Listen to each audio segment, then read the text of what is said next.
Good morning, Arizona. This is your On the Go podcast. I'm Scott Passmore on this Monday, and let's begin with the hot weather. So here's April. Good Monday morning. I'm meteorologist April Warnicki with your first alert forecast for this Monday and this hot week ahead. Today is a first alert weather day. In fact, all of the next 7 days are. Our excessive heat warning also continues through Sunday for temperatures that are above average but dangerously hot when you consider how long this stretch is lasting. Today will be our 11th day in a row of high temperatures above 110 degrees, and it looks like we're going to go all the way through at least next Sunday, which would be 17 days in a row. Could rival one of our longest stretches of excessive heat in Arizona history. Dry for most of the week ahead. The only exception would be tomorrow, your Tuesday. There's a 10%, very slight chance for storms in the valley. After that, drier air moves in. We're going to warm it from about 111 and 112 today and tomorrow to about 116 to 117 by Friday through the weekend. April, thank you and happy Monday.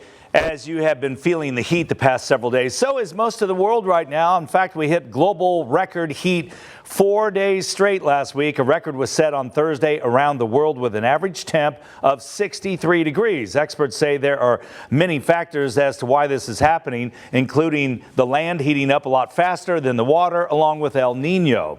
All these 110 plus high days can impact our bodies and our minds, and experts say there is science to back it up.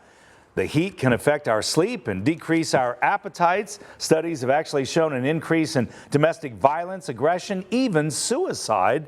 It's usually not that severe, of course, but people working outside in the heat say they definitely feel their moods alter. It'll break you down, especially if you're not used to it. It'll break you down. Yeah. I don't know how some of these homeless people can do it.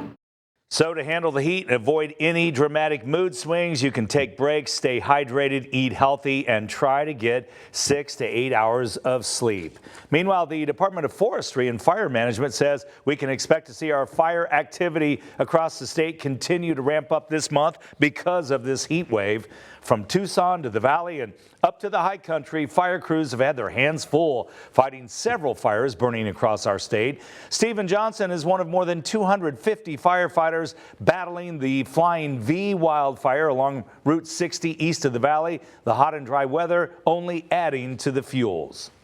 The fuels are about as dry as it can possibly get. You know, everything around here hasn't had a drink of water for close to 2 months. And so everything is pretty crispy dry, and it's pretty close to as bad as it can get. You know, if we had maybe some crazy winds right now, that would be probably the worst case scenario. And the heat wave drying out all that vegetation, and with no end to the heat in sight, the state expects the fire risk to remain high. Statistics show humans are to blame for more than 80% of all wildfires in Arizona. One of the biggest causes, according to the state, is chains that are dragging. Especially along the 10, the 17, they cause multiple fire starts along the road. Oftentimes we have to shut down those interstates or highways to fight the fire. Whenever you're towing a trailer or a boat, check to make sure the chains aren't hitting the pavement because those sparks can ignite nearby dry brush, and try not to park your car over tall grass. The heat from your car could light what is underneath it. Developing this Monday morning, we're learning more about a Valley man accused of murdering a Nebraska teen. That man owns a restaurant in Tucson, and now we're hearing from some of the people who work there.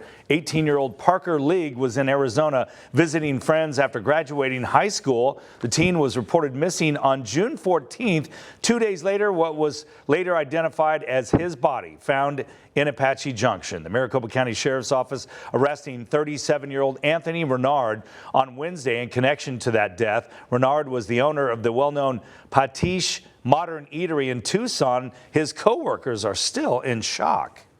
At the end of the day, I never thought it'd get to that.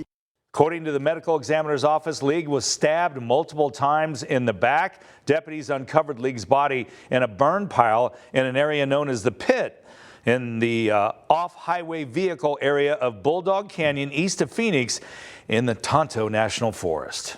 And the Alyssa Turney murder trial continues later this morning. Turney disappeared in Phoenix on the last day of her junior year of high school more than 20 years ago. The man on trial is her stepfather, Michael Turney, who's accused of killing her. He was the last person to see her. Her body was never found and no crime scene was ever processed. On Thursday, Alyssa Turney's sister, Sarah, took the stand and she'll continue today. The judge says the plan is to have this trial wrapped up in the next 10 days and then the jury will deliberate. Also developing this Monday morning, 12 people need to find a new place to live after a house fire in West Phoenix.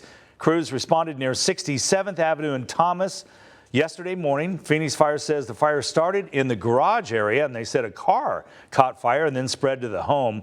Both houses have significant damage and everyone was able to escape safely.